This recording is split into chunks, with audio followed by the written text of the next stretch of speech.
semuanya?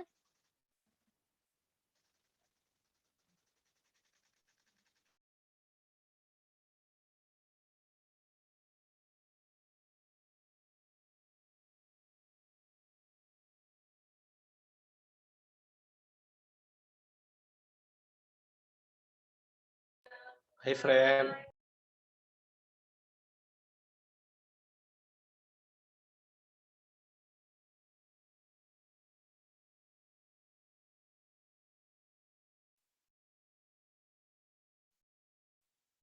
Maaf ya teman-teman, barusan tiba-tiba keluar sendiri live Zoom-nya ini.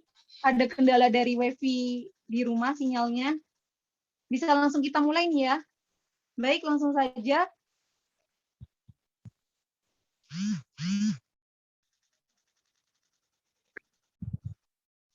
Bismillahirrahmanirrahim. Assalamualaikum warahmatullahi wabarakatuh. Alhamdulillahirabbil alamin. Assalatu wassalamu ala asrofil anbiya wal mursalin Sayyidina Muhammadin wa ala alihi washabihi ajmain amma ba'du.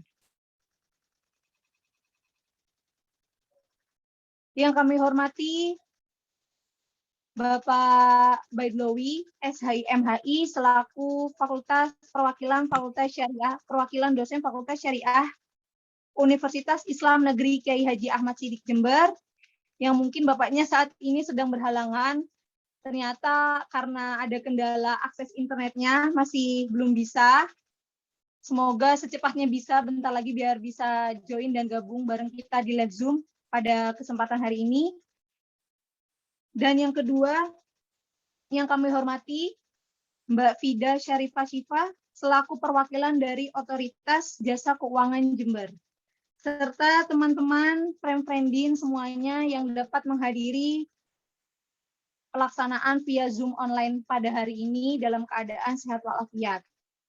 Pertama-tama, marilah kita panjatkan rasa puja dan puji syukur kehadirat Allah Subhanahu wa taala sehingga kita dapat melaksanakan live Zoom pada hari ini, yaitu kuliah hukum Kompres Jember.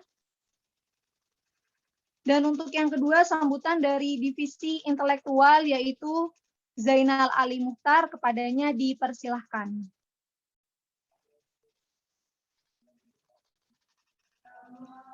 Bismillahirrahmanirrahim. Assalamualaikum warahmatullahi wabarakatuh. Waalaikumsalam warahmatullahi wabarakatuh. Bismillah, alhamdulillah, salatu wassalamu ala rasulillah sayyidina Muhammadin wa ala alihi wa sahbihi ajma'in. Amma ba'd. Yang saya hormati beliau Bapak dosen Baidlawi SHI-MHI dan juga beliau Ibu Fida Syarifah Syifa S. Akun dan juga teman-teman kuliah hukum pada malam hari ini yang tidak bisa saya sebutkan satu persatu.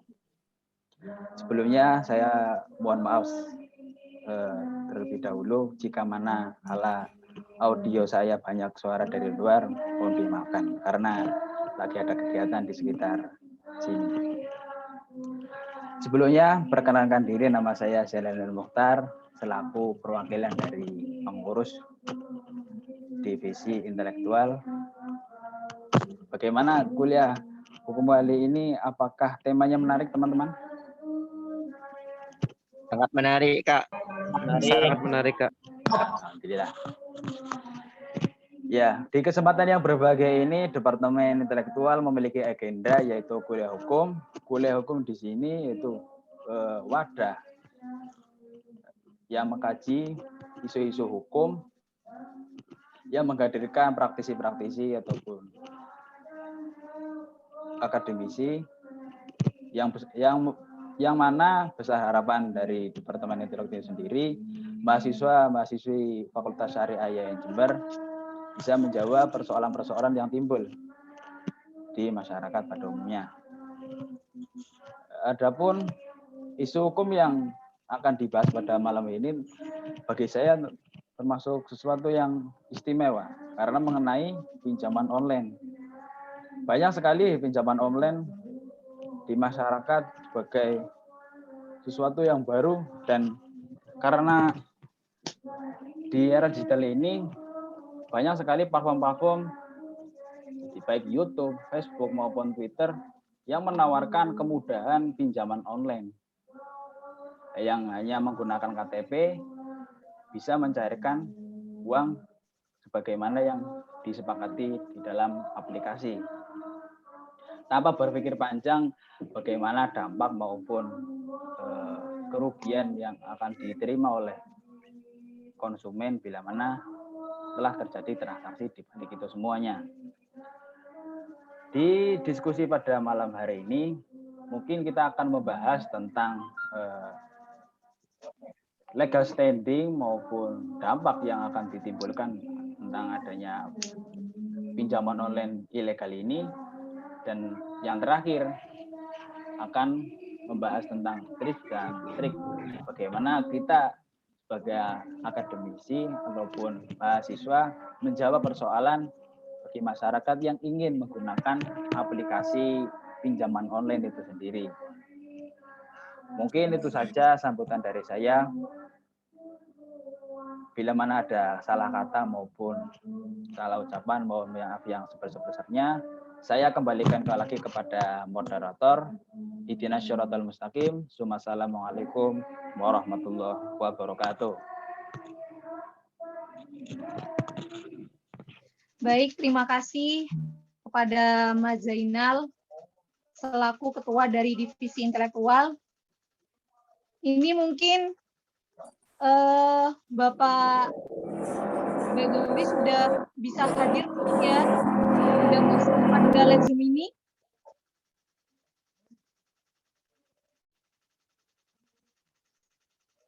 Bagaimana Bapak Baidlawi? Iya, monggo. Tapi ya Bisa gini, dipanggil.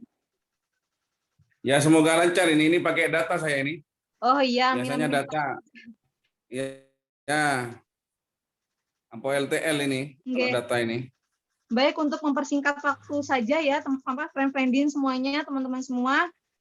Pembicara satu akan disampaikan oleh selaku perwakilan dari dosen Fakultas Syariah Universitas Islam Negeri Kiai Haji Ahmad Siddiq Jember kepada Bapak Baidlawi SI MHI.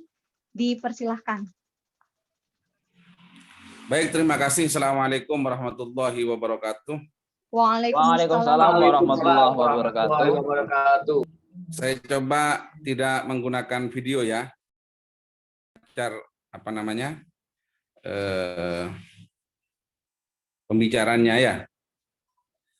Baik, alhamdulillah. Wassalatu wassalamu ala Rasulillah Sayyidina Muhammad ibn Abdullah wa ala alihi wa ashabihi mawala la haula wa la quwata illa billah ma ba'du. Yang saya hormati pengurus komunitas peradilan semu ya, Kompres Laboratorium Fakultas Syariah Universitas Islam Negeri Kiai Haji Ahmad Siddiq, dan pembicara kedua nanti dari pihak OJK yang kami hormati, serta anak-anakku sekalian, mahasiswa dan mahasiswi Fakultas Syariah Universitas Islam Negeri Kiai Haji Ahmad Siddiq, rahimakumullah wa hafizakumullah jami'an. Alhamdulillah, pada malam hari ini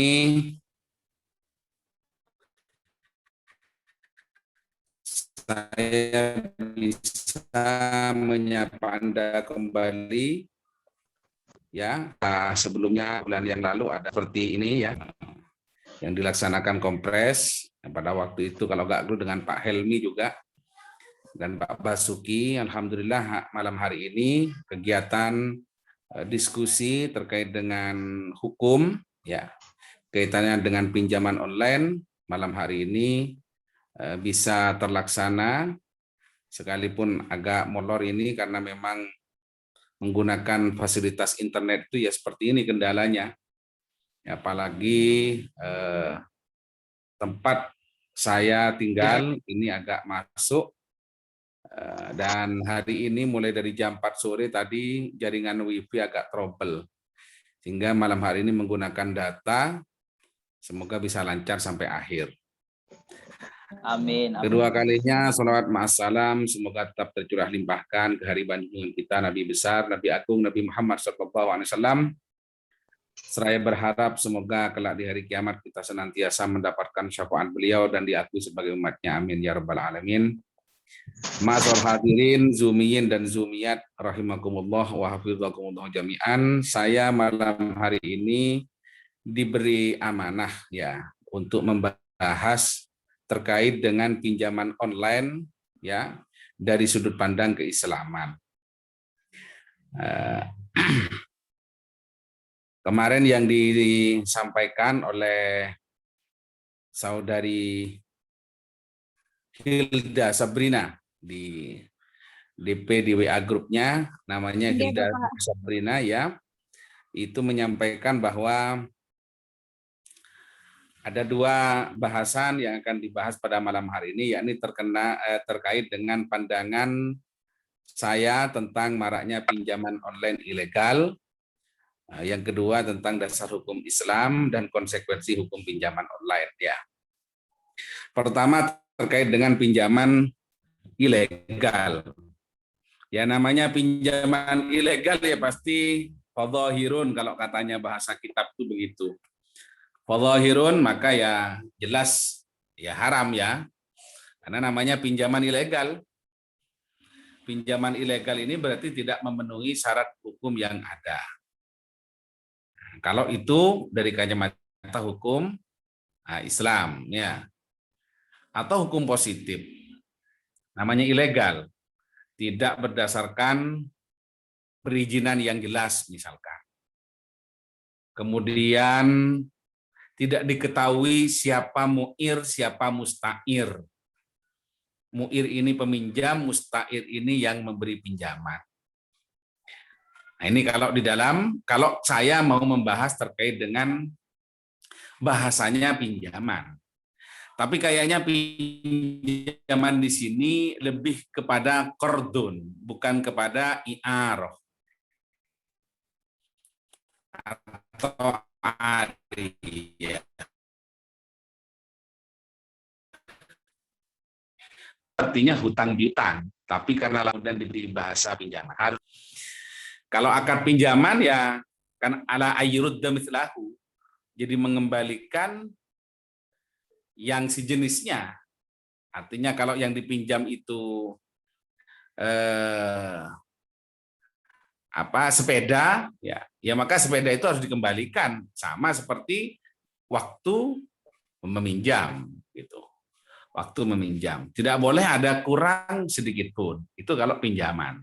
Tapi kalau hutang itu boleh diganti dengan yang lain tapi yang nilainya sama. Misalkan dihutang uang 5 juta ya dengan nominal 50 ribuan. Diganti dengan nominal 100 ribuan yang jumlahnya 5 juta. Itu sah-sah saja, tidak apa-apa karena hutang. Tapi kalau pinjaman maka harus benda yang dulu dipinjam itu harus dikembalikan. Oleh karena itu mungkin bahasan malam hari ini adalah hutang piutang online sebenarnya. Kalau saya melihat di berbagai macam bahasan yang ada di web ataupun di kajian-kajian yang ada, itu sebenarnya mengarah kepada hutang piutang.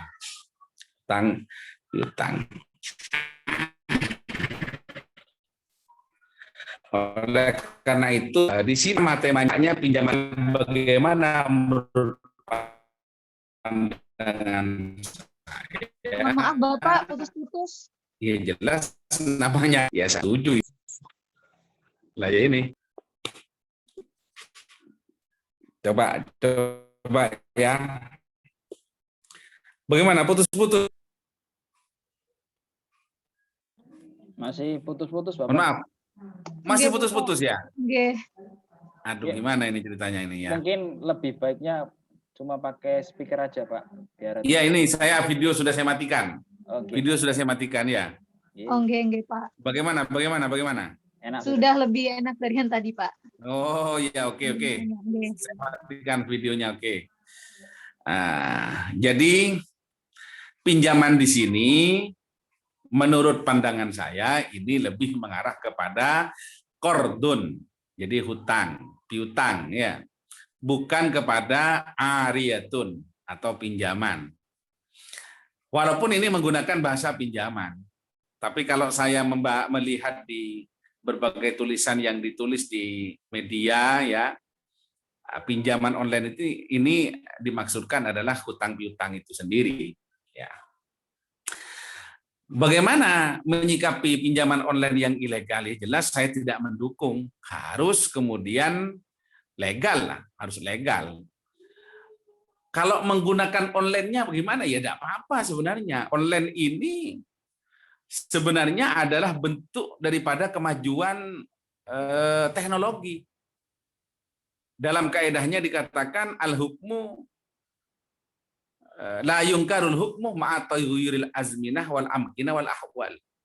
Tak bisa dipungkiri bahwa hukum itu pasti senantiasa akan berubah seiring berubahnya zaman, berubahnya waktu, dan berubahnya kondisi. Ini pasti ini tak bisa dielakkan. Nah, kalau ini saya bahas tentang hutang piutang ya, atau pinjaman lah dengan bahasa ini, pinjaman online dalam arti adalah hutang piutang. Awalnya ini kan pinjaman online. Online ini maksudnya ya kalau bahasa Maduranya itu di darat ini. Jumpa langsung antara yang meminjam, muktarid sama mukrib. Mukrid dalam hal ini adalah orang yang menghutangkan, muktarid dalam hal ini adalah orang yang berhutang atau yang meminjam bahasanya di sini ya, karena memang sudah lumrah di masyarakat itu nginjem PC ya, maksudnya otang PC gitu kan ya.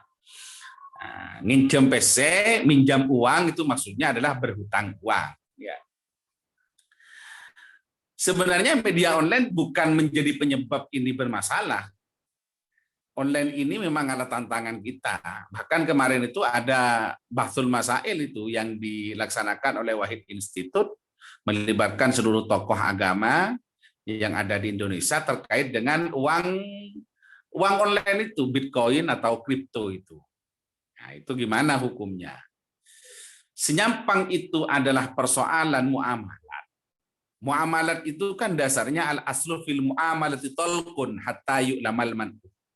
Bahwa sungguhnya asas atau dasar dari transaksi ekonomi atau hubungan orang dengan orang lain menyangkut persoalan ekonomi itu tolkun, bebas. Bebas artinya ya boleh hatta yu'lamal man'u, sampai kemudian diketahui hal-hal yang melarang, Dalam kaitannya pinjam meminjam maraknya, pinjam meminjam ini kemudian ilegal, itu mungkin karena pertama tidak sesuai dengan teori pinjam meminjam berdasarkan hukum syariat misalkan, karena ada riba, ada gharar misalkan, peminjamnya tidak diketahui, kemudian yang beri pinjaman tidak diketahui, dan kemudian tanpa ada izin misalkan dari pihak OJK, karena ini adalah yang memiliki otoritas di dalam transaksi keuangan dan semacamnya, sehingga kemudian dikatakan ilegal. Ya kalau ilegal maka saya sendiri berpandangan ya tidak boleh. Tapi apakah ada kemudian hukum pinjaman online itu yang boleh? Ya banyak, dan itu sudah menjadi hal yang tidak bisa kita tolak. Karena itu adalah bagian daripada perubahan zaman itu sendiri.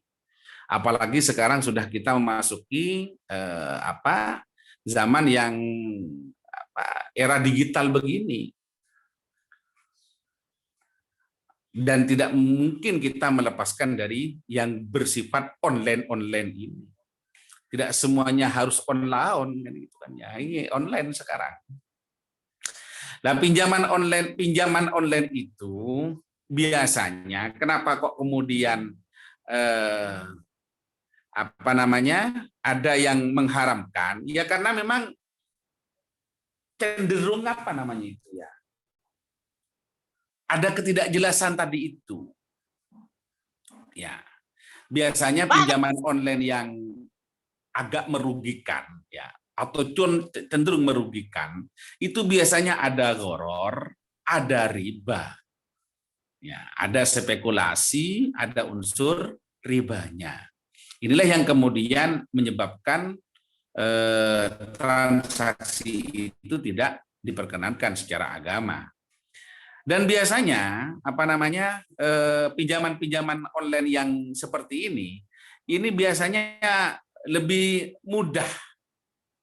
Nah, lebih mudah untuk dilakukan transaksi. Dan orang biasanya tidak terlalu banyak berpikir. Pokoknya saya bisa mendapatkan apa yang saya inginkan, ya sudah.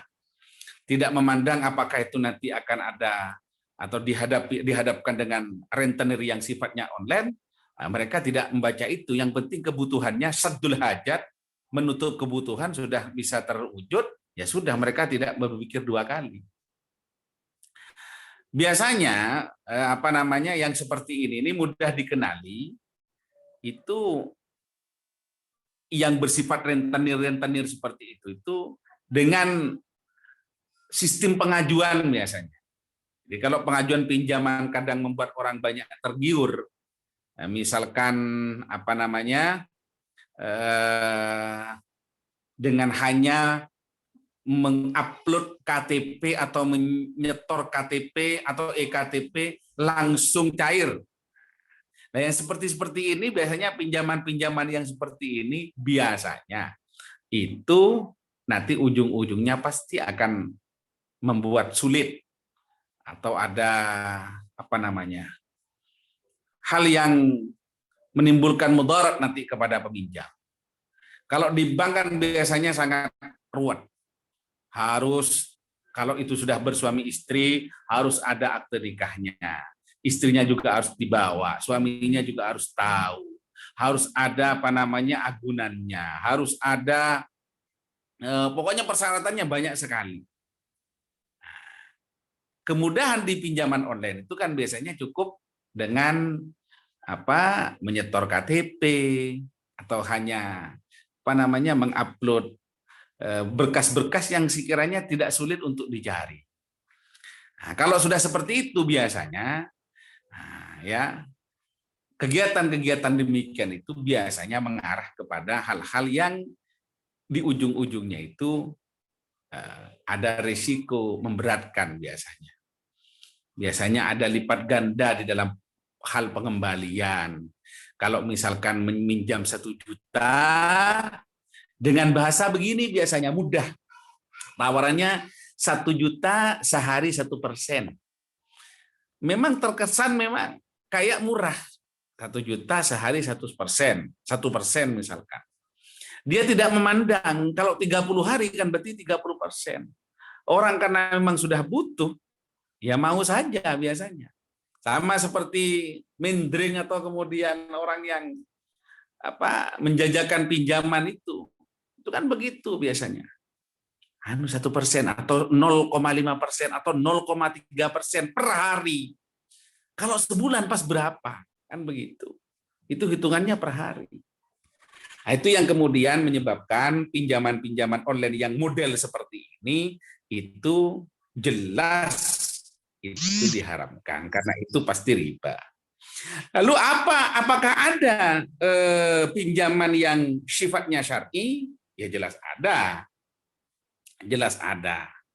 Ya, jelas ada. Kalau pinjaman itu kemudian tidak ada bunga, tapi kemudian sifatnya adalah bagi hasil, ya, dalam bentuk misalkan murabahah, ya, atau kemudian ijarah muntahi bitamlik atau mudharabah.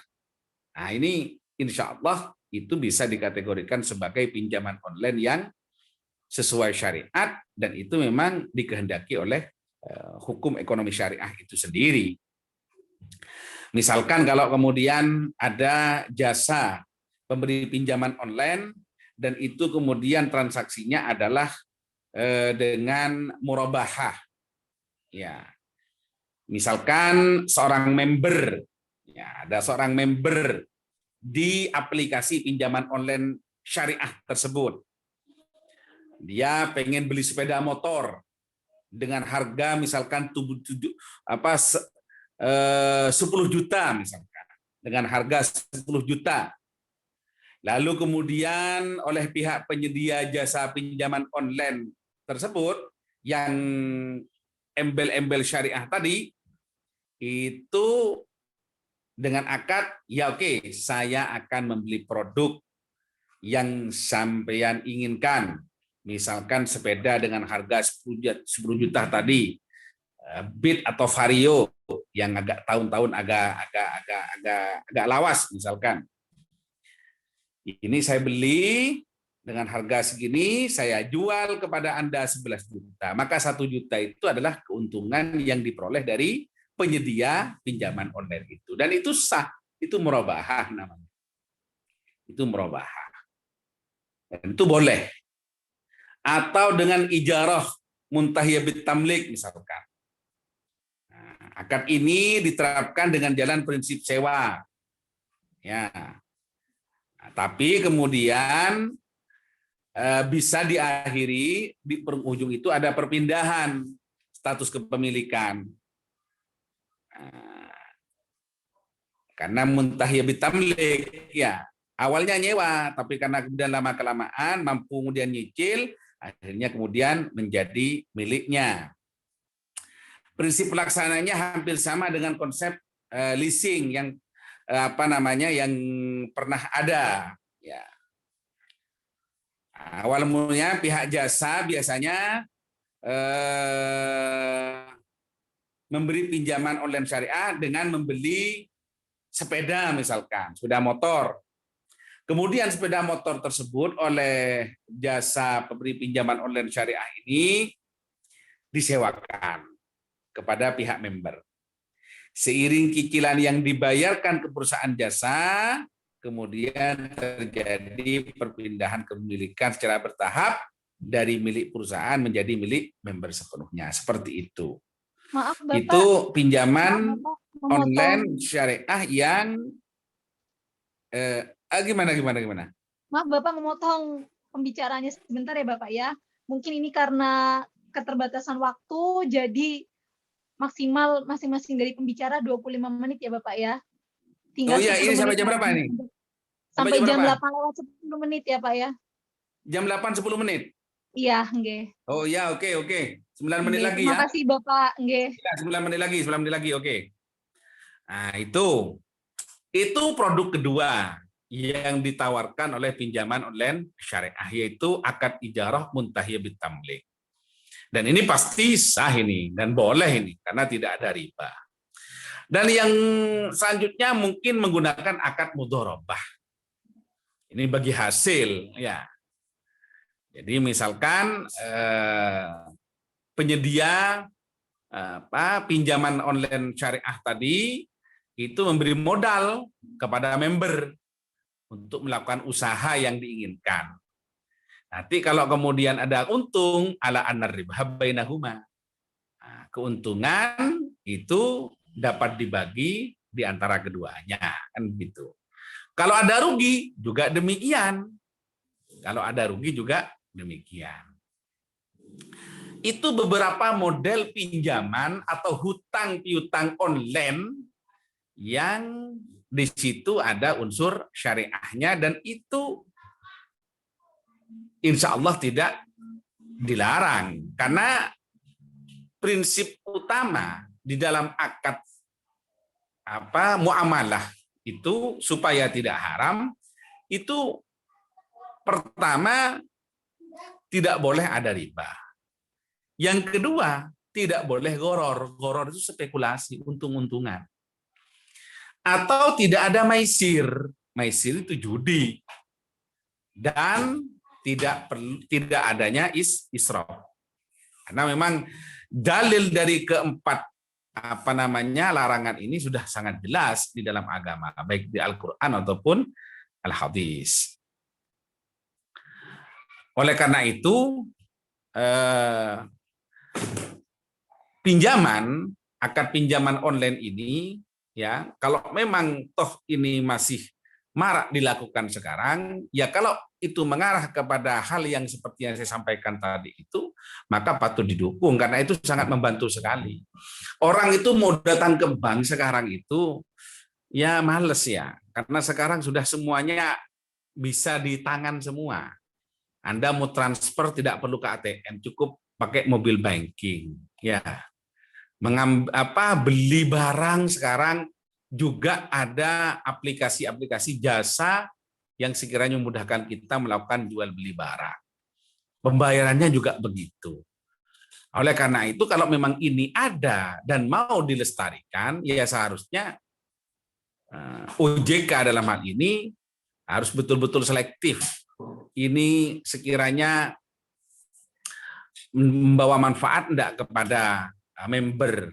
Kalau sekiranya malah kemudian menciptakan awalnya lintah darat menjadi lintah online, nah ini saya kira perlu dilawan ini agar kemudian tidak semarak begitu. Tapi kalau kemudian dasarnya adalah wa ta'awanu 'alal birri wat taqwa wa la ta'awanu 'alal itsmi wal udwan, dalam artian itu tolong menolong di dalam kebaikan dan ketakwaan, karena memang hukum memberi hutangan itu, memberi pinjangan itu sunat. Hukum asal daripada al-qardu ya atau iqrar, memberi pinjaman, memberi hutangan itu adalah sunnah. Sunnah.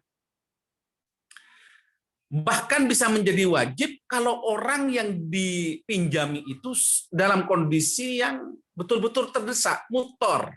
Dalam bahasa agama itu muttor. Ada kondisi ittirar, keterdesakan pada dirinya. Maka ini wajib untuk diberi pinjaman. Dan juga bisa menjadi haram. Bisa menjadi haram kalau dalam akad pinjaman tersebut ternyata nanti bisa membawa kepada yang meminjam untuk melakukan maksiat kepada Allah Subhanahu wa taala. Misalkan untuk melakukan tindakan terorisme, tindakan pembunuhan, tindakan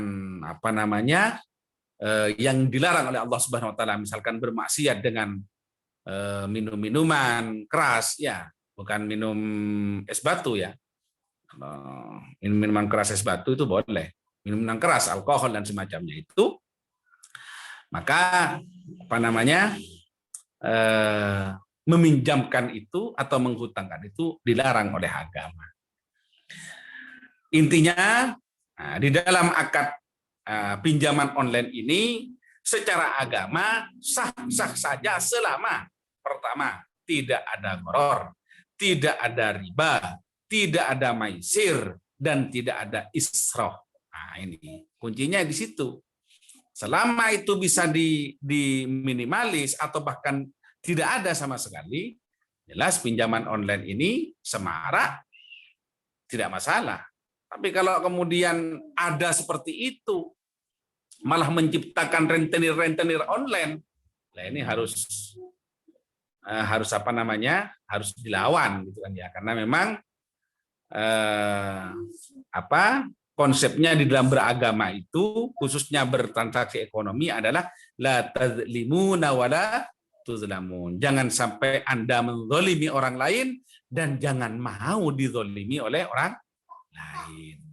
Jangan menzalimi orang, jangan mau dizalimi orang. Kalau kemudian ada riba, itu pada hakikatnya Anda telah menzalimi orang lain dan Anda mau dizalimi oleh orang lain. Konsep yang lain dikatakan la dharar wala dirar. Jangan membahayakan orang lain, jangan membahayakan diri sendiri. Itu mungkin yang bisa saya sampaikan dalam kajian kali ini terkait dengan semaraknya pinjaman online ilegal katanya. Jadi kalau ilegal tadi bahasanya adalah tanpa sepengetahuan negara, tanpa sepengetahuan OJK, bahkan kemudian mengandung unsur-unsur yang diharapkan oleh agama, ya saya sendiri sependapat agar itu dilawan agar tidak semarak, kan begitu. Bagaimana caranya, kan ada otoritasnya itu untuk menghentikan jasa transaksi yang ada di peronlinean itu, ya. Saya kira itu yang bisa saya sampaikan dalam kesempatan kali ini. Mungkin nanti bisa dilanjut dalam sesi diskusi ya, Saudari Hilda Sabrina dan yang lainnya ya. Terima kasih. Assalamualaikum warahmatullahi wabarakatuh. Waalaikumsalam warahmatullahi wabarakatuh. Disampaikan terima kasih kepada Bapak dosen Baiblawi Selanjutnya pembicara 2 yaitu perwakilan dari Otoritas Jasa Keuangan Jember. Kepada Mbak Fida dipersilahkan.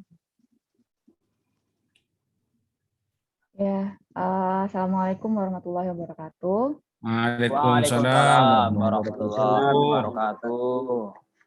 Ya, sebelumnya saya ucapkan terima kasih kepada teman-teman dari Fakultas Syariah ya, Fakultas Syariah Universitas Islam. Bentar, aku lihat dulu aku belum. Universitas Islam Negeri Kiai Haji Ahmad Siddiq Jember atas undangannya untuk kita sharing ya, sharing informasi, sharing knowledge istilah-istilahnya terkait pinjaman online.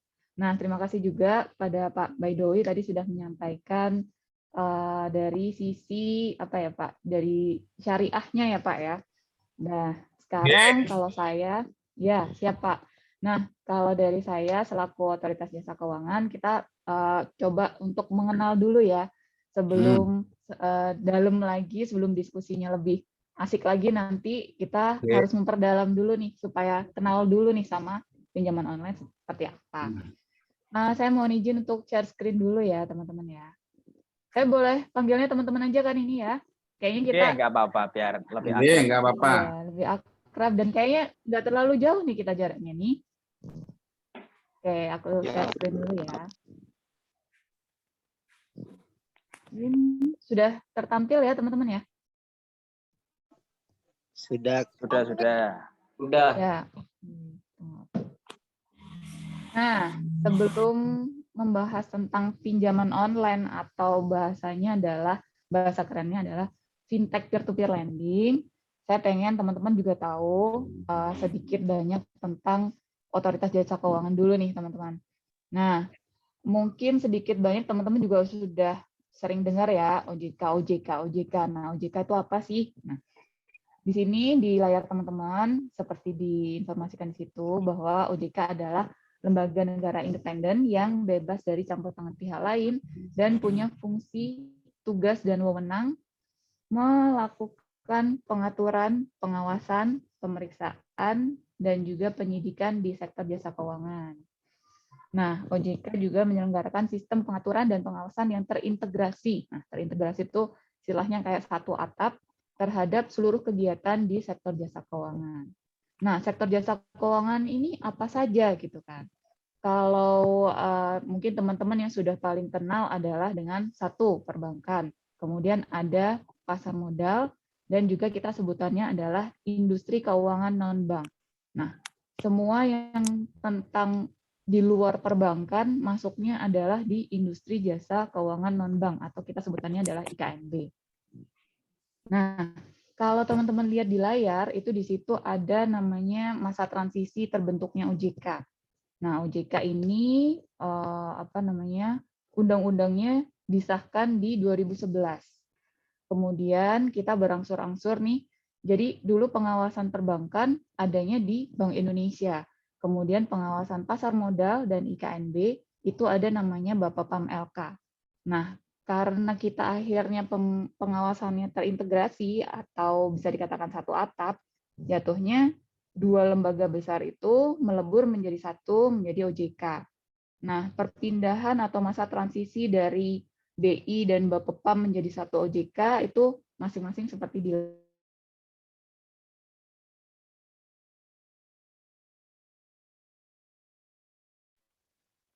Mohon maaf Mbak Fida, putus-putus ya itu dari Bapepam. suaranya. Oh, putus-putus ya? Aduh. Kayaknya permasalahannya sama nih sama Pak Baidowi. Enggak, lancar Bu. Mungkin punya Lancar. Oh. Mungkin punya Vida yang itu masalah itu. Ya kendalanya sama ya palingan ya sinyal ya. Bismillah lah, semoga ini lancar-lancar aja. Ya begitu kalau online Bu. Terus, iya, nggak apa-apa lah ya. Yang penting kita niatnya untuk sharing. Nah, jadi di 2013, 31 Desember 2013 baru dari pengawasan perbankan masuk menjadi OJK. Nah, setelah 2014 kita pengawasannya baik perbankan, pasar modal, dan industri jasa keuangan non-bank, itu semua jadi satu di Otoritas Jasa Keuangan. Nah, setelah itu di 2015 ada tambahan lagi nih kita, yaitu namanya Lembaga Keuangan Mikro, LKM. Mungkin kalau teman-teman pernah lihat apa sih ini LKM, nah itu juga termasuk yang berada di wilayah pengawasan Otoritas Jasa Keuangan. Kemudian, nah yang 2017 nih mulai kan, di situ muncul semua, mulai terkenal booming namanya fintech. Nah, fintech itu macam-macam teman-teman. Nah, yang berada di pengawasan OJK adalah peer-to-peer lending atau biasa disebut dengan pinjaman online.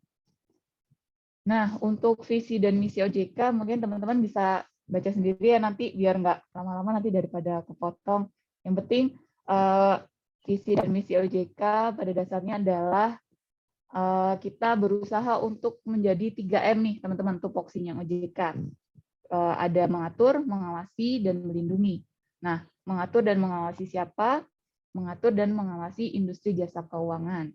Antara lain dengan kita udah pasti ya mengatur, kita mau yang membuat pengaturan, peraturannya namanya Peraturan Otoritas Jasa Keuangan atau POJK. Kemudian juga peraturan tata cara penetapan perintah tertulis, dan mungkin teman-teman bisa baca di situ juga. Kalau pengawasannya, pengawasan ke lembaga jasa keuangannya. Jadi kita juga melakukan pengawasan dan perlindungan konsumen sektor jasa keuangan, memberi dan atau mencabut izin usaha lembaga jasa keuangan, memberi perintah tertulis kepada lembaga jasa keuangan, dan menunjuk pengelola statuter, bahkan bisa menetapkan sanksi juga. Nah, kemudian yang ketiga dari 3M itu, yang terakhir adalah melindungi konsumen dan masyarakat. Nah, itu ada dua hal, yaitu preventif dan juga represif. Preventif apa aja? Salah satunya adalah dengan cara seperti ini, kita sharing knowledge, kita berbagi informasi, kegiatan edukasi, sosialisasi, nah seperti itu bentuknya preventif. Juga ada pelayanan pengaduan, ada market intelligence, dan juga pengaturan market conduct atau perilaku pasar. Kemudian represifnya adalah kita juga memfasilitasi penyelesaian pengaduan.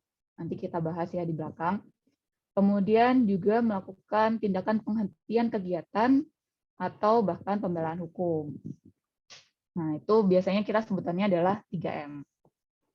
Nah, untuk siapa aja yang kita atur, kita awasi, dan kita lindungi, kita mengatur dan mengawasi perbankan, pasar modal, dan IKNB. Kemudian siapa yang kita lindungi, yaitu seluruh konsumen dari sektor jasa keuangan yang terdaftar dan diawasi oleh Otoritas Jasa Keuangan. Nah, fintech peer-to-peer lending itu masuk ke industri keuangan non-bank nih, teman-teman. Itu. Nah, seperti teman-teman tahu ya, kalau di layar ini kan mungkin teman-teman sangat familiar sekali ya. Ada apa namanya, OVO, ada GoPay, ada Tokopedia, ada Lazada, ada Airbnb, apalagi ya Investri. Nah, itu adalah contoh-contoh dari apa ya, fintech. Cuman mereka dari berbagai macam sektor ya teman-teman. Kalau Bukalapak, Shopee, Tokopedia, itu kan dia bentuknya e-commerce. Sementara kalau OVO, terus GoPay, itu dia bidangnya adalah sebagai pengganti uang ya, sistem pembayaran. Nah, itu pengawasannya di Bank Indonesia. Sementara kalau teman-teman mungkin pernah dengar ada Investri, terus ada Amarta, ada apa ya, apalagi ya, ya macam-macam sih sebenarnya. Udah banyak sih kalau teman-teman nanti mau buka nih, mungkin aplikasi apa namanya, pinjaman online tuh yang terdaftar udah pasti ada di websitenya OJK gitu ya. Jadi nanti cek aja di situ, udah banyak banget. Nah, ini adalah perkembangan fintech di Indonesia. Nah, teman-teman bisa lihat tuh, ini datanya per Desember 2020. Perkembangannya tuh lihat tuh dari Desember 2018 ke Desember 2019 sampai Desember 2020. Untuk ini yang dari kiri dulu ya, kita lihat ya. Dari penyaluran pinjaman di Desember 2020 itu sudah mencapai 132 triliun. Banyak banget kan itu duitnya. Terus kalau akumulasi rekening borrower-nya, borrower ini adalah peminjam ya. Nah, itu coba cek aja tuh dari Desember 2018 cuma 3 juta, sekarang Desember 2020 udah sampai 37 juta. Terus ada juga nih namanya rekening lender atau orang yang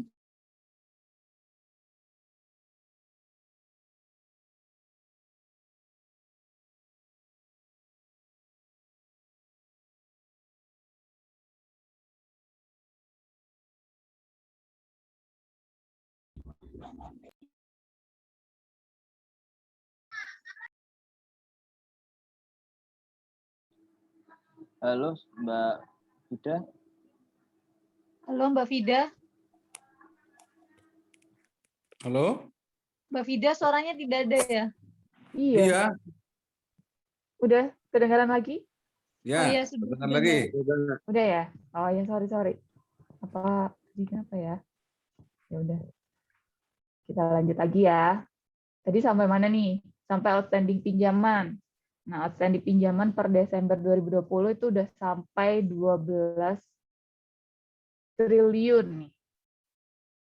Nah, kemudian penyaluran pinjamannya dari Desember 2019 ke Desember 2020 itu ada peningkatan juga tuh teman-teman, menjadi 62 triliun. Tingkat keberhasilan bayar, oh share screen-nya hilang, bentar ya.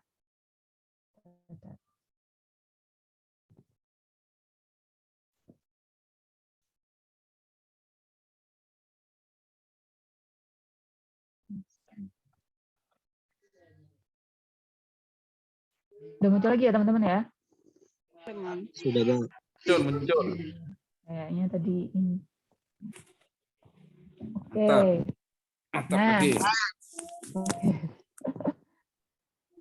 nah kalau tadi Pak Baidowi juga sempat membahas nih, kalau di OJK sendiri nih ada 131 jumlah fintech peer-to-peer lending yang terdaftar dan berizin oleh Otoritas Jasa Keuangan. Yang terdaftar ada 74 dan berizinnya ada 57. Kemudian yang konven sendiri ada 121 dan syariahnya ada 10 fintech. Nah, itu data per Mei ya, 24 Mei. Insya Allah nanti semoga semakin bertambah. Nah, terkait dasar hukumnya, itu teman-teman bisa lihat tuh di layar, ada POJK yang mengatur, jadi fintech yang terdaftar di OJK itu sudah pasti harus mengacu ke dasar hukum yang tertampil di layar. Jadi kalau di situ teman-teman bisa lihat ada POJK 13 tahun 2018 itu tentang inovasi keuangan digital. Bentuk badan usahanya teman-teman bisa lihat di situ, bisa PT, bisa koperasi gitu ya. Kemudian ada POJK 77 tahun 2016, ini yang tentang peer-to-peer lending. Kemudian juga ada tentang equity crowdfunding, dan juga ada digital banking. Kalau yang digital banking ini lebih ke badan usahanya yang bidang perbankan ya. Nah, di situ Otoritas Jasa Keuangan mengatur fintech peer-to-peer lending-nya mengacunya ke POJK 77 tahun 2016. Nanti boleh deh dicek-cek ya. Nah, ini dia yang sebenarnya paling dikhawatirkan di Indonesia. Jadi tingkat pemahaman masyarakat di Indonesia itu masih rendah ya teman-teman. Ini hasil survei dari Otoritas Jasa Keuangan sendiri di tahun 2019.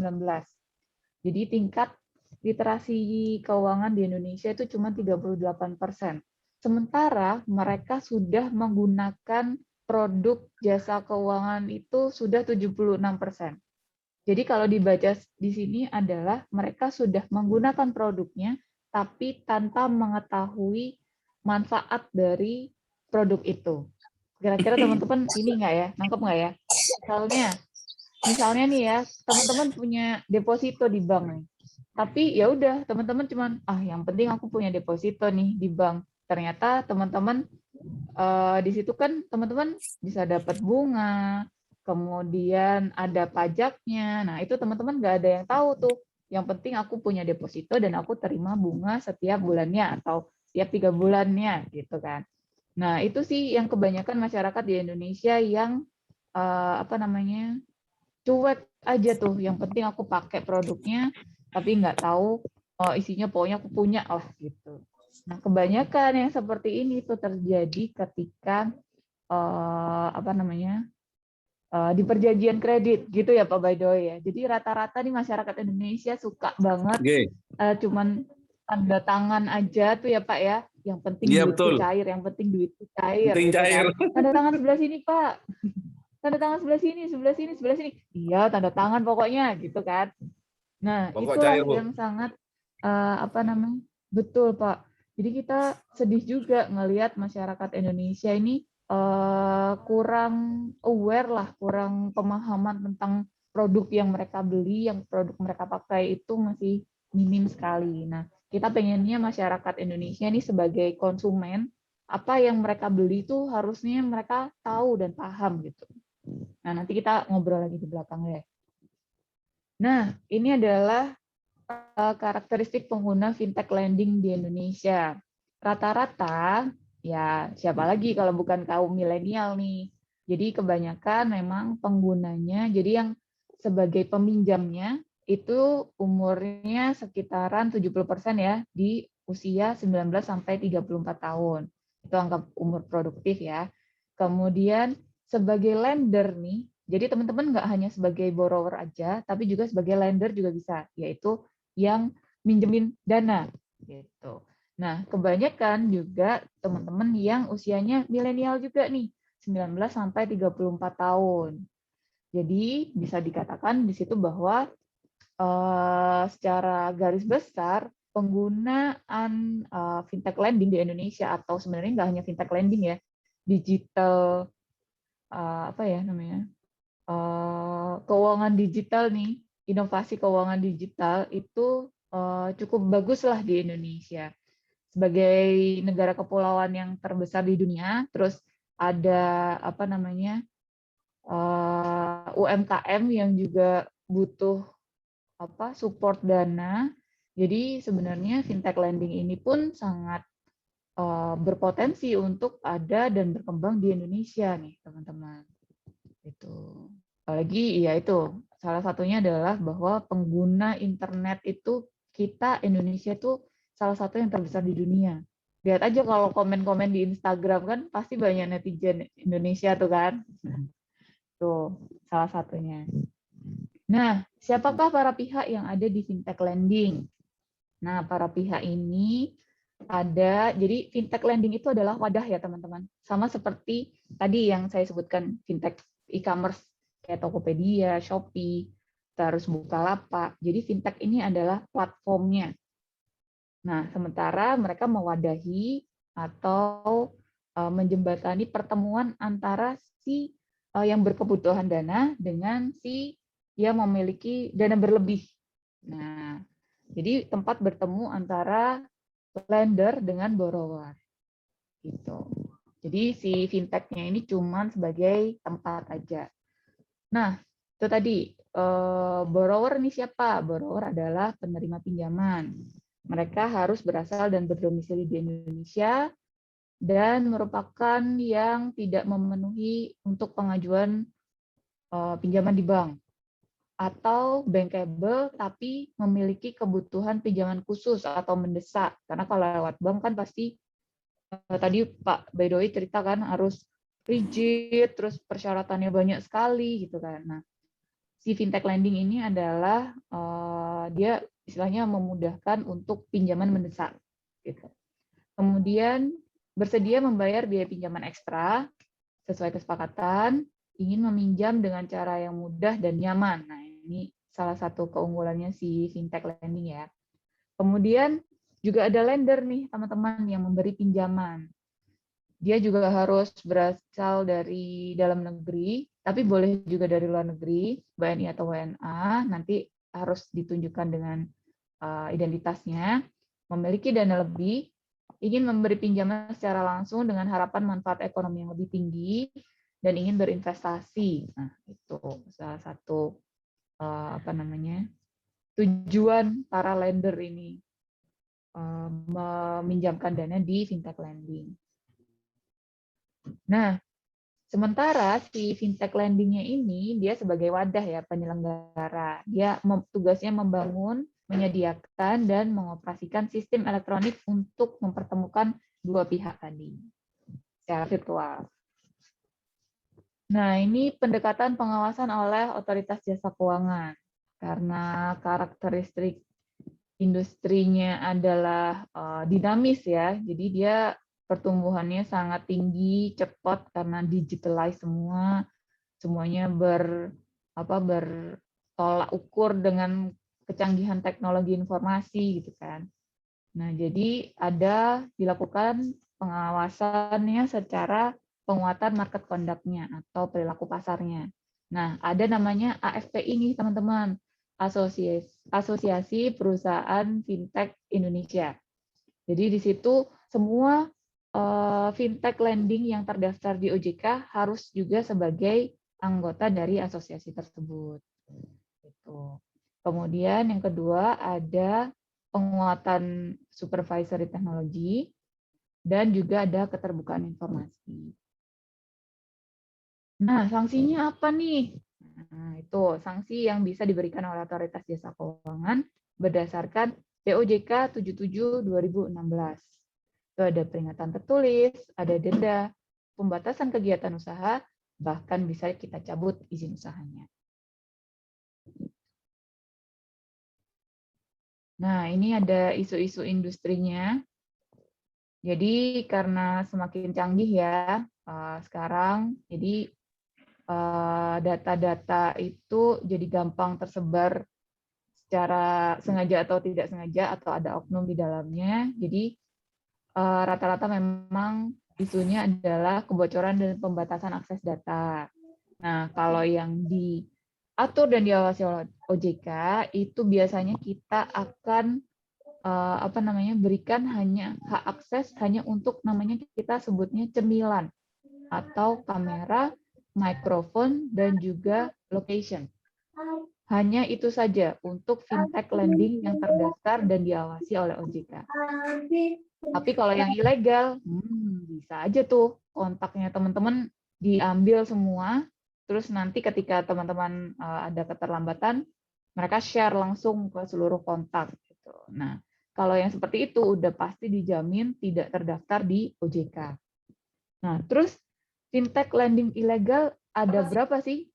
Banyak sekali. Ini kita Satgas Waspada Investasi pernah memblokir lebih dari 3.000-an situs dan aplikasi fintech lending ilegal.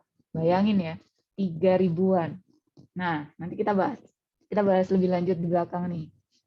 Kemudian ada juga fraud data pribadi. Nah, ini nanti kita juga bahas di belakang ya, apa aja. Nah, terkait perlindungan data tadi, ini untuk yang tadi saya bilang ya, jadi hak akses untuk fintech lending itu kita batasi hanya kamera, mikrofon, dan location. Selain itu, nggak ada. Nah, ini dia yang perlu teman-teman perhatikan dan catat ya sesuai sama instruksinya sih, catat bahwa investasi atau pinjaman online itu harus legal dan logis. Kita biasanya sebut dengan 2L. Nah, kalau di sini di tayangannya adalah tentang investasi. Mengenai ya? perihal waktu tinggal 3 menit lagi ya sampai jam 8.35. Oke. Terima kasih. Oke, pokoknya teman-teman, terima kasih Mbak Hilda udah diingetin. Jadi teman-teman harus tetap ingat ya, 2L, legal dan logis. Legal adalah pastikan legalitasnya terdaftar di instansi yang terkait. Kalau dia terkait pinjaman online, berarti dia harus terdaftar di OJK. Kemudian logis, tawaran-tawarannya masuk akal nggak? Nah, nanti kita ada sih di belakang cara lapor pengaduan fintech lending dan pinjam ilegal. Seperti apa? Nah, teman-teman kalau yang fintech lending yang terdaftar di OJK, itu teman-teman bisa laporkan ke OJK, ke kontak OJK di 157. Kita ada namanya aplikasi, namanya APPK, teman-teman bisa akses ke situ. Terus ada juga bisa lapor ke asosiasinya nih, teman-teman. namanya AFPI yang tadi saya sebutkan. Bisa lapor ke situ juga. Nah, seperti apa PPK? Seperti ini. Nah, nanti materinya saya share aja ya, jadi teman-teman bisa baca juga. Kemudian, kalau yang ilegal kita harus lapor kemana gitu kan? Teman-teman bisa laporkan ke kepolisian, karena kepolisian ini nanti jadi anggota Satgas Waspada Investasi bersama dengan OJK. Atau yang kedua, itu dilaporkan ke Satgas Waspada Investasi. Siapakah Satgas Waspada Investasi itu? Nah, ini seperti di layar, kita adalah gabungan dari berbagai macam instansi yang memang tujuannya adalah untuk menghentikan semua yang ilegal, teman-teman. Tapi yang ilegal ini kan semua nggak punya rumah ya. Jadinya kita harus cari masing-masing rumahnya. Kalau dia terkait pinjol, berarti biasanya nanti kepolisian sama OJK nih yang jalan, sama Kominfo, karena aplikasinya kan munculnya di Kominfo. Tapi kalau itu terkait yang lain, misalnya sistem pembayaran, maka akan bekerja sama dengan Bank Indonesia. Nah, ini tadi pinjol ilegal diberantas oleh OJK dan Barreskrim 3.000-an nih, teman-teman. Nah, ciri-cirinya gimana? Nah, ini teman-teman harus waspadai, jangan gampang tertipu dengan bunga kecil yang dijanjikan. Karena mungkin tawarannya hanya di depan, tapi ketika akad, itu tadi teman-teman nggak baca, nggak lihat, tahu-tahu ternyata bunganya sangat besar sekali, gitu kan. Terus, pinjol ilegal biasanya meminta akses ke semua data, kontak, galeri, semua akses di handphonenya teman-teman itu mereka minta. Gitu. Nah, biasanya kan kalau kalian download aplikasi itu kan pasti mereka akan minta A, B, C, D. Nah, kadang kalau kita butuh sama aplikasinya, kita langsung klik-klik aja kan. Nah, itu yang bahaya, yang memang dicari sama pinjol ilegal. Karena biasanya ketika butuh, kita langsung klik gitu aja. Sementara yang kita minta, OJK minta, itu hanya kamera, mikrofon, dan location. Kemudian pinjol ilegal menggunakan data pribadi peminjam untuk mengintimidasi nasabah. Biasanya orang tuanya bisa ditelepon, kakek neneknya, tetangganya, semua orang kayak tiba-tiba kita jadi terkenal gitu loh. Di tetangga loh, tiba-tiba si A punya utang nih dipinjol. Oh, kok bisa aku juga ditagih gitu. Nah, itu biasanya yang seperti itu yang ilegal. Nah, ini teman-teman bisa kenali 7 ciri pinjol ilegal. Yang penting dibaca ya nanti ya. Yang penting hati-hati dengan data diri. Nah, sekarang juga marak penawaran pinjol melalui WA, SMS. Itu udah pasti ilegal ya, teman-teman. Jadi harus hati-hati. Kemudian, nah ini, kalau teman-teman mau cek legalitas izinnya, pinjaman online, itu bisa telepon ke 157, atau ada WA-nya juga, dan juga bisa email juga di konsumen@ojk.go.id, dan pastikan juga teman-teman ngecek dulu nih, daftar fintech lending-nya terdaftar di OJK atau enggak, bisa cek di website OJK juga. Terus apa lagi? Nah ini, saya mau ngingetin aja pokoknya, teman-teman menggunakan produk keuangan harus tahu dulu nih produk-produk yang akan kalian beli. Misalnya kalian beli handphone aja, kalian kan pengen lihat ya spesifikasinya apa aja, terus bisanya dia apa nih, bisa nyemplung air boleh nggak, terus kameranya resolusinya berapa nih, selfie kameranya gimana nih. Kan teman-teman sebelum membeli produk kan biasanya mencari tahu dulu ya. Nah ini juga sama. Membeli produk keuangan atau apapun produknya, yang pertama teman-teman harus tahu dulu nih, kenali kebutuhan kalian untuk membeli produk itu, dan juga produk yang akan kalian beli. Seberapa pentingkah itu? Nah, kemudian tahu juga manfaat dan juga resikonya. Karena nggak ada di dunia ini yang cuman semuanya ujung-ujungnya manfaat terus ya. Pasti akan ada resikonya. Kalian membeli reksadana, kalian membeli saham, itu pasti ada up and down. Nah, itu yang harus kalian ketahui, bahwa nggak selamanya kita untung terus, mungkin suatu saat kita juga bisa rugi. Kemudian pahami hak dan kewajibannya juga. Jadi sebagai konsumen, kita punya hak dan kewajiban, sama seperti tadi perjanjian kredit, harus dibaca dulu, baru ditandatangani. Kalau nggak tahu, silahkan tanya ke salesnya gitu ya. Kemudian, nah ini yang paling penting buat teman-teman. jaga kerahasiaan data pribadi. Jangan pernah berbagi informasi yang sensitif. Jangan memberikan PIN ke sembarang orang. Kemudian pastikan juga internet yang kalian pakai nih, jangan asal connect ke WiFi atau ke apa yang gratisan itu, jangan gampang konekin itu karena hacker kita nggak tahu ya tujuannya mereka, niatnya orang itu seperti apa gitu. Jadi teman-teman harus lebih berhati-hati aja. Nah, informasi apa sih yang harus rahasia dan tidak boleh Maaf, di-share ke Waktunya siapapun? sepertinya sudah habis ya. Yaitu KTP itu udah pasti rahasia.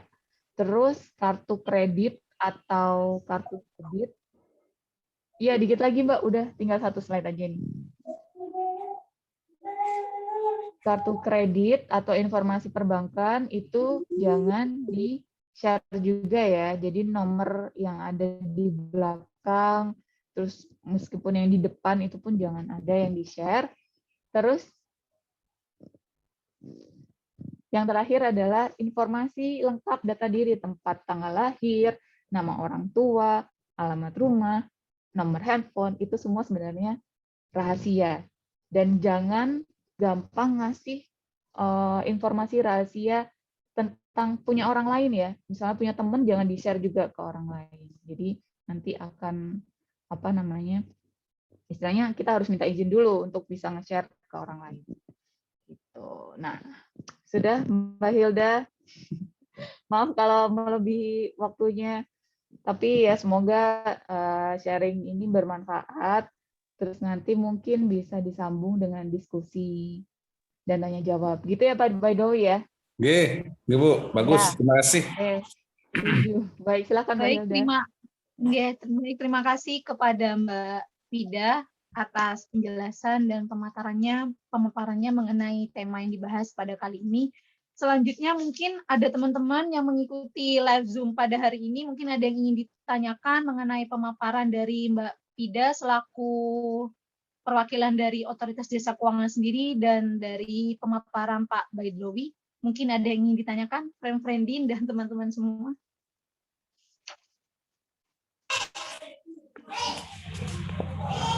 Monggo Zumiyin dan Zumiyat. Ya, ada Pak. Moderator. Ya, saya mau bertanya. Masih belum dipersilakan. Halo, moderator.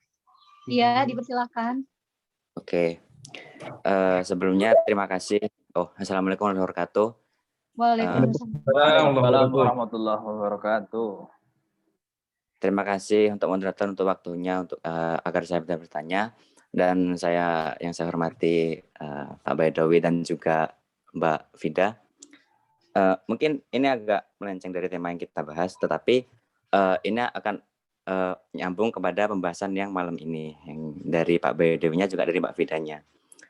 Jadi yang saya lihat tadi di slide yang keberapa gitu, kan ada beberapa instansi nih yang tergabung dalam OJK. Nah, di sana itu ada Shopee. Ya. Nah, saya keinget nih, kemarin kan kita banyak yang viral tuh, ibu-ibu marah gitu kan, terus bapak-bapaknya sampai mau bacoan gitu ya Pak ya. Nah, itu gara-gara kalau di Shopee itu kan antara yang pembeli dan penjual itu kan nggak bertemu Pak. Tetapi di Shopee sendiri itu ada sistem yaitu Shopee COD, yang dimana nanti pembayarannya itu melewati kurirnya seperti itu. Lah, kadang orang ini salah paham nih, dikira bisa dikembalikan, padahal urusannya tasnya sama penjualnya. Nah, di sana kan biasanya letak salah pahamnya di sana Pak.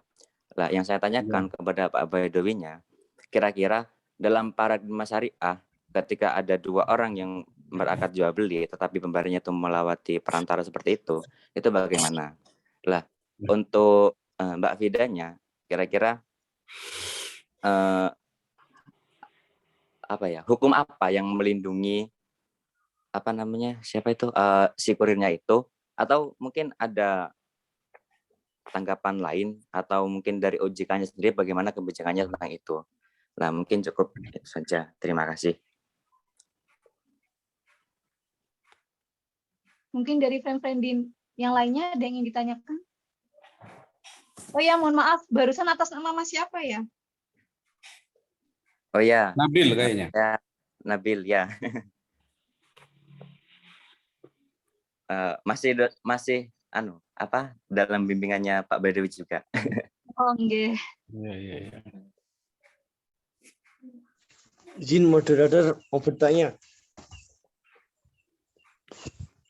Mohon maaf, dari instansi lain ya berkaitan ini Zoom, maka Zoom linknya Zoom ini kemana-mana.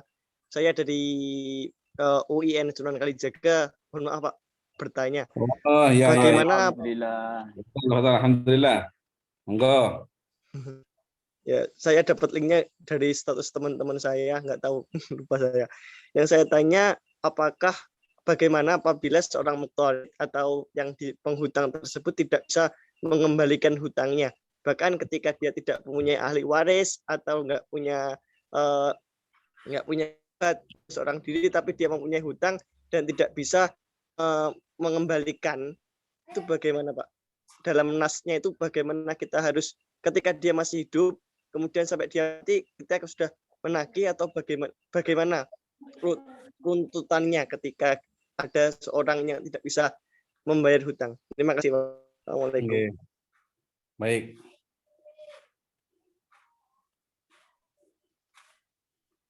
Bisa dijawab, Hilda? Bisa Bapak, dipersilakan aja kalau ingin Baik. dijawab pertanyaannya. Saya mohon maaf dulu Ibu Vida Syarifah, saya mau menjawab dulu dari pertanyaan tadi. Yang pertama terkait dengan kurir yang dilempar atau disiram itu ya. Kalau disiram kemarin, kasihan sekali itu kurirnya itu. Padahal kurir itu posisinya dia kan sebagai wakilul ba'i kalau di dalam bahasa syariahnya itu. Dia adalah wakil dari penjual sebenarnya. Wakil dari penjual untuk mengantarkan barang itu, kan begitu. Jadi dia tidak tahu apa-apa sebenarnya terkait dengan barang yang dihantarkan itu. Lawang barangnya itu masih dalam bungkus yang terpaket di misalkan Shopee atau Lazada atau Bukalapak gitu. Jadi ada itunya. Jadi tidak mungkin itu dibuka. Artinya di sini berarti yang bermasalah berarti di pihak penjual ya, pihak penjual. Maka dalam hal ini seharusnya ke depan itu seperti Shopee atau jasa-jasa penjualan yang lain itu, andai kata bisa ngecek, nah itu enak. Jadi ada akses untuk ngecek barang gitu maksudnya. Jadi yang misalkan yang dipesan di toko Shopee itu misalkan baterai. Nah ya, apa betul baterai betul yang sudah dikirimkan itu? Jangan-jangan isinya sisir, jangan-jangan isinya tahu atau tahu isi misalkan. Ini kan tidak ada yang tahu karena tidak ada akses untuk mengecek itu. Nah, yaitu memang sisi kelemahan dari jual beli online kan di situ memang. Tapi itu bagian daripada kebutuhan kita yang tak mungkin kita bisa terhindar dari itu. Saya seperti kemarin itu butuh baterai mobil RC miliknya anak saya ini, remote control itu di Jember tidak ada. Saya harus beli ke Indramayu menggunakan jasa Shopee. Alhamdulillah pembelinya jujur, penjualnya jujur sesuai dengan foto yang ada di tampilan di Shopee itu.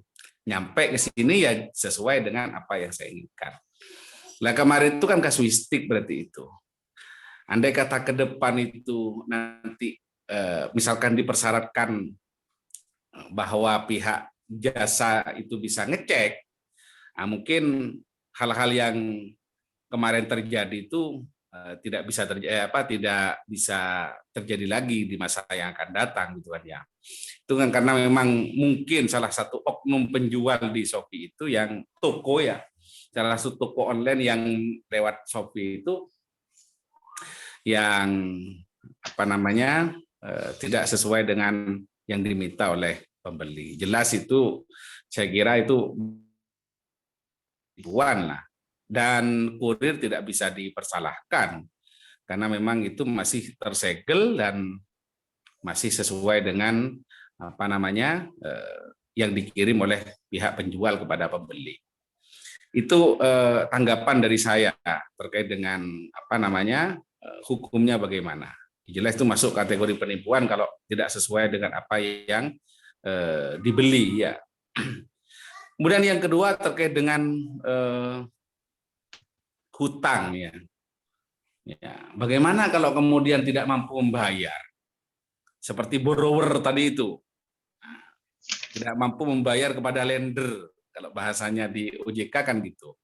Atau dalam bahasa apa itu mukrid dan muktarid. Muktarid tidak mampu membayar kordun kepada mukrid. Ya. Penghutang tidak mampu membayar hutang yang telah diberikan oleh penghutang, pemberi hutangan atau pemberi pinjaman. Itu bagaimana sampai mati. Ya jelas ya, kalau hadisnya itu kan dijelaskan riwayat Imam Bukhari itu mangkanat madzlamatun li akhihi falyatahallalhu minhu qabla an la yakuna dinarun wala dirhamun. Itu barang siapa kamu punya kezaliman kepada saudaranya fi ardihi, di dalam kehormatannya, misalkan pernah melecehkan saudaranya atau kemudian orang lain, au malihi, atau kaitannya dengan hartanya, au sa'in minhu, atau sesuatu apapun saja ya, mungkin ada kebijakan yang merugikan dan semacamnya sehingga kemudian menzalimi orang lain, falyatahallalhu minhu, maka hendaknya dia minta halal kepada orang yang tadi dizalimi, kepada orang tadi yang dihutangi, qabla alla yakuna dinar wala dirham, sebelum nanti tiba waktu yang sudah tidak bisa manfaat lagi dinar dan dirham itu untuk sebagai tebusan, yakni di hari pembalasan yaumul hisab. Fa in kanat lahu hasanatun ukhidha min hasanati tsumma utiya ila sahibihi. Kalau dia punya kebaikan, maka kebaikannya akan diambil dan diberikan kepada yang telah dizalimi itu. Fa illam takun hasanatun ukhidha min sayyiati sahibihi wa turiha alaih tsumma turiha ilan nar. Ya kalau dia tak punya kebaikan, maka kezaliman orang yang tadi dihutangi itu akan diberikan kepada yang berhutang yang tak mampu bayar itu. Ya akhirnya sampai habis, dialah yang kemudian dikatakan dalam sabda Nabi yang lain itu al-muflis, orang yang bangkrut. Orang yang bangkrut. Dia amalnya banyak, tapi akhirnya karena terlalu banyak hutang yang tak mampu dibayar dan belum sempat dimintai halal, akhirnya kemudian dia di kategori bangkrut. Oleh karena itu kan biasanya ketika sudah meninggal itu ada isyhad, ada persaksian. Ya, dimintai halal misalnya. Misalkan yang almarhum ini dulu ketika hidupnya punya hutang, tolong berhubungan langsung dengan ahli warisnya. Kalau tak punya ahli waris, nah, biasanya para kiainya itu begini, memohonkan, ya mohon dimintai kehalalannya. Gitu. Kalau besar, kalau misalkan besar hutangnya, ya kalau dia punya warisan, misalkan punya tirkah tanah, ya tanah itu mungkin yang bisa dijadikan tebusan. Kalau tidak punya sama sekali, ya Allah a'lam, sudah urusan dia nanti dengan Allah Subhanahu wa taala sebagai ahkamul hakimin, pengadil yang paling bijaksana nanti. Saya kira seperti itu. Jadi kalau kemudian nanti punya hutang, ya segera dilunasi. Tapi kalau sudah tak mampu untuk melunasi, ya dimintai ridho itu aja sudah. Tidak punya memang begitu. Semoga meridhoi dan memberi halal orang yang dihutangi itu. Karena nanti akan menjadi berat ya di yaumil hisab itu, orang yang punya hutang itu. Karena arwahnya orang yang punya hutang dan tak dibayar itu apa namanya? Mondar-mandir ya, bainas sama wal ardi.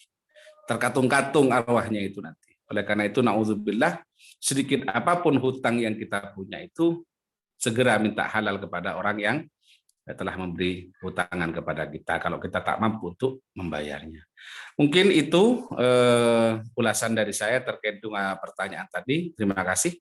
Saya kembalikan lagi kepada moderator. Assalamualaikum. Waalaikumsalam warahmatullahi wabarakatuh. Baik, terima kasih kepada Bapak Baidowi atas penjelasannya. Mungkin sangat jelas sekali ya, Bapak Baidowi mengenai penyampaiannya. Mungkin selanjutnya yaitu pertanyaan untuk Mbak Fida sendiri tadi ya. Hukum apa yang melindungi dari si kurir tersebut mengenai ibu-ibu yang sedang viral yang memarahi si penjual dan kurirnya seperti itu ya. Iya, melempar Itu air. iya heboh ya emang itu ya. Kalau terkait Shopee-nya itu kan bentuknya e-commerce ya. Jadi pengawasannya memang nggak di OJK nih, tapi di Dinas Perindustrian dan Perdagangan. Jadi nanti sebenarnya si kurir itu tadi juga bisa melaporkan ke Shopee-nya dulu sih, ke Shopee, terus nanti biasanya Shopee yang akan menindaklanjuti. Kalau Shopee nggak menindaklanjuti, maka kurirnya itu bisa melaporkan ke Dinas Perindustrian dan Perdagangan. Cuman itu sebenarnya kalau saya lihat sih, sebenarnya dari niat masing-masing sih. Sebenarnya yang salah apakah si konsumennya yang salah ngeklik atau si penjualnya yang salah menampilkan gambar. Nah, di situ Bisa jadi. sebenarnya niat Bisa dari jadi. penjual sendiri sebenarnya juga harus transparan ya. Kalau memang misalnya nih yang dijual blender, tapi ternyata yang dikatakan hanyalah blendernya aja. Jadi cuman gelasnya itu aja. Sementara tutup sama apa ini bawahnya itu nggak terjual juga. Nah, itu kan sebenarnya niat dari penjual sendiri sudah tidak transparan nih dalam menjual produknya. Akhirnya konsumen yang menderita kerugian karena merasa bahwa wah ini dia nih murah.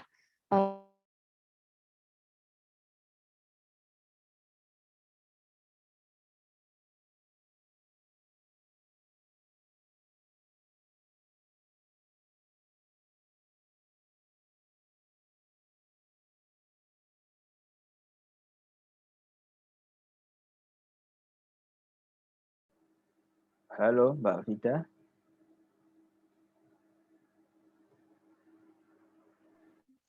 Halo Mbak Fida, kok hilang ya suaranya?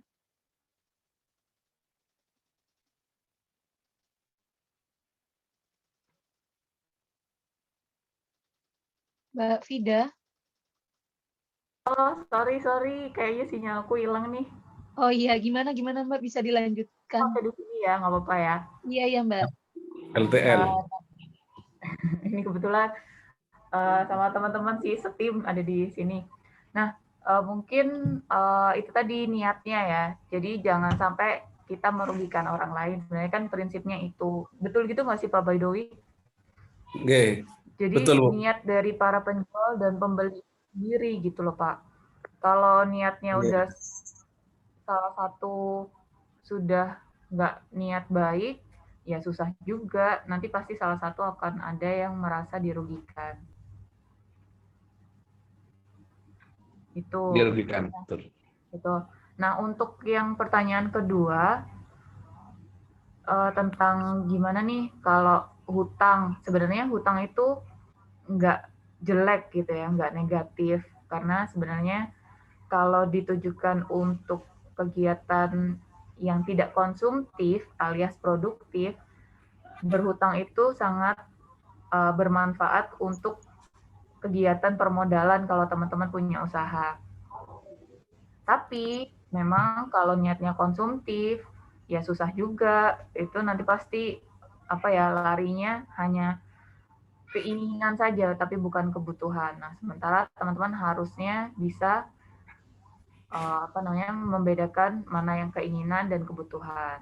Nah, sebenarnya kalau industri yang terdaftar dan diawasi oleh OJK, misalnya perbankan atau perusahaan pembiayaan ya, multifinance, bahkan di kondisi COVID seperti ini, kemarin teman-teman industri juga memberikan restrukturisasi nih. Jadi kita tidak industri ini kita sampaikan nih ke industri. Sorry, kayaknya juga sinyalnya. Masuk ya? Oke. Nah, apa namanya? Kita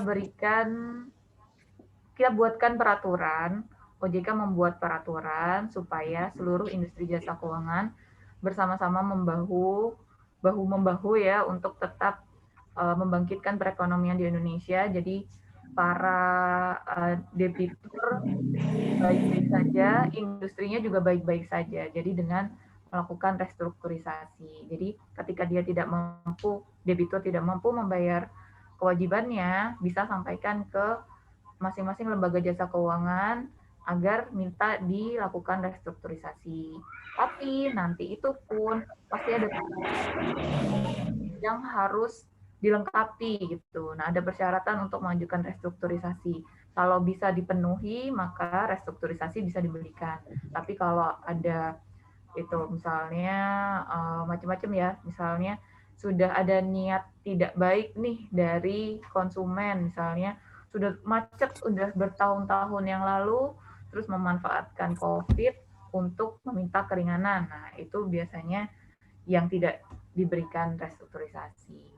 Gitu. Jadi silahkan kalau memang merasa keberatan, coba aja dulu ngomong bilateral sama lembaga jasa keuangannya. Kalau memang niatnya baik, insya Allah sih nanti teman-teman dari industri juga akan membantu. Karena kan pada prinsipnya pengennya win-win solution ya. Jadi semua si industrinya tetap hidup, si konsumennya juga tetap bayar dan menyelesaikan kewajibannya. Itu aja sih. Gitu Mbak Hilda.